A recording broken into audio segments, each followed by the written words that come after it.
السلام عليكم. الانسان بطبعه ف...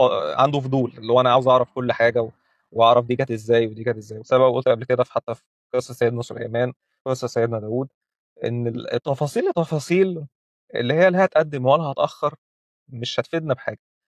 المهم لينا في القصه عموما العبره والحكمه اللي هنخرج بيها. وده مش معناه على فكره ان احنا ما نسالش وان احنا نعرف وان احنا لا، عادي نسال، لكن ان هي ما تودكش النفق يخليك تشك في العقيدة أو تشك في الإيمان أو الكلام ده كله، يعني لأن مش هتفيدك بحاجة. النقطة زي ما قلنا يعني، أصل هي حاجة مش هتغير شريعة ولا هتغير حكم ولا هتغير لا، هو مجرد فضول. وليه لما نزل حصل كذا، وليه لما دول اتقالوا مش عارف ايه.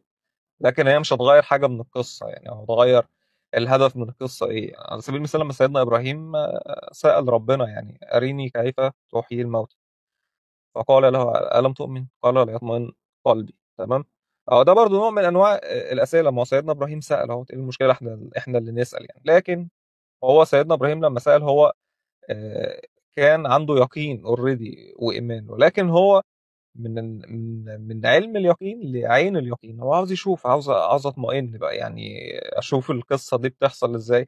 عقلي البشري مش مستوعب اللي بيحصل، فوريني يا رب حاجة كده عشان اعرف الموضوع ده بيتم ازاي يعني.